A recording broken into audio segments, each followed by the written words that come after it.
Thank you very much.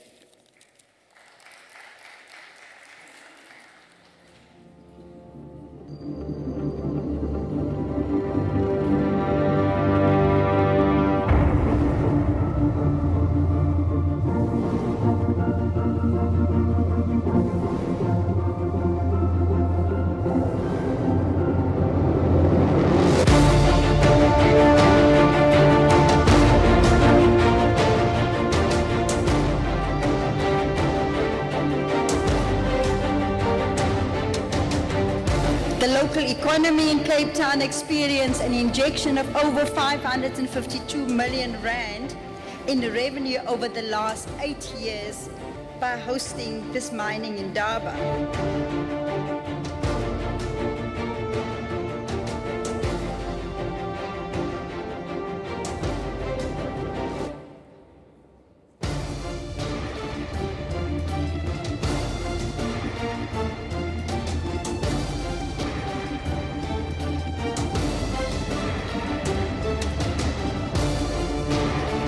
Fortunes are going to be made, but the biggest risk is what you cannot see today.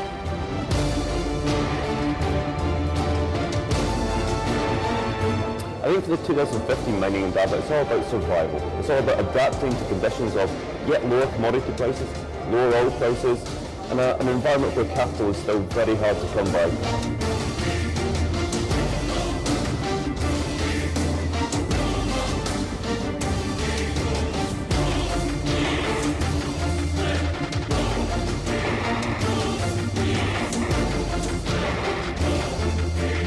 We love it.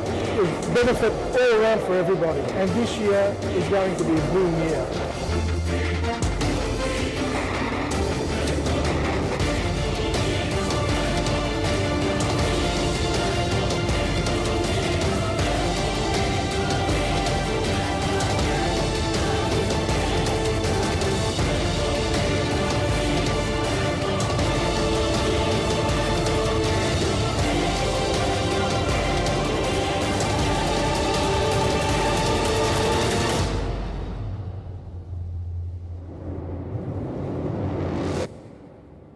Please welcome Jonathan Moore, Managing Director of the Mining Indaba.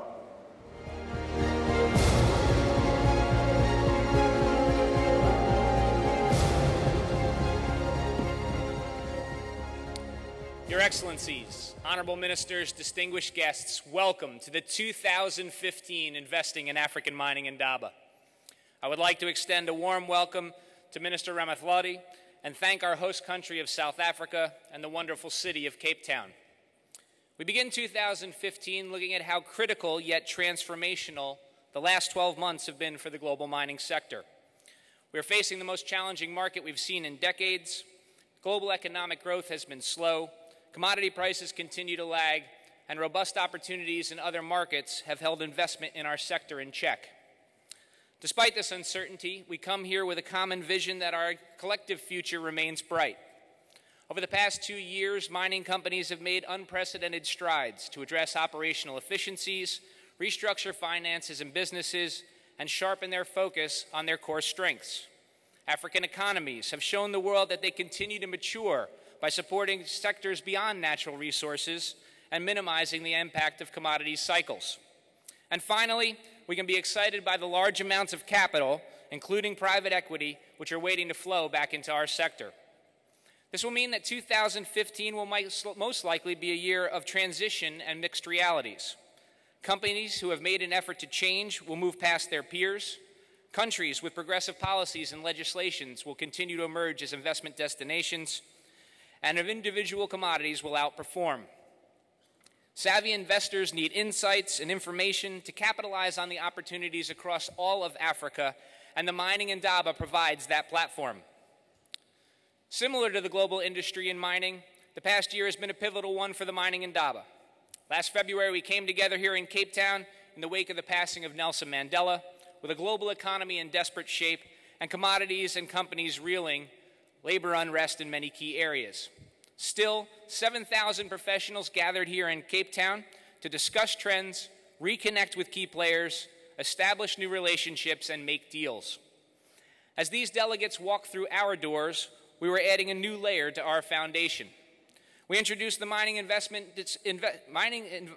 Investment Discovery Forum, an investor-only event to facilitate one-on-one interactions between mining executives and investors. The second annual IDF, which concluded yesterday, was a wonderful success, with more than double the number of mining companies the previous year. The Investment Discovery Forum Networking Pavilion in our exhibit hall is also larger, this year hosting 14 companies. The inaugural edition of the Mining Indaba Daily News was well received by our delegates in 2014, and you will see our second edition on your seats and throughout the event. We successfully launched the first edition of the Mining in Africa Country Investment Guide with Global Business Reports. Our second edition features coverage based on 12 months of research and analysis by the editorial team at GBR. We introduced the Mining Indaba app, and this year we bring you the app 2.0 with new features including an interactive floor plan and polling, agenda feeds, and of course, more exclusive thought leadership from our partners at KPMG. Our social media platform continues through our official presence on YouTube, LinkedIn, Facebook, and Twitter. We invite you to connect with us across all our social platforms. When tweeting, please use the official hashtag @MiningIndaba, and please follow me on Twitter @MiningIndaba_JM.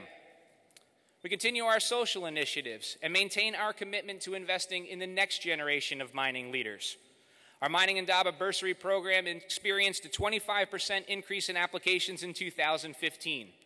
$30,000 or over 330,000 Rand will support 4 students at the University of Johannesburg and Wits University, and we continue to support REAP, the Rural Education Access Program, with an endowment of 28,000 Rand. Whilst we are proud of these achievements, we have not stopped there.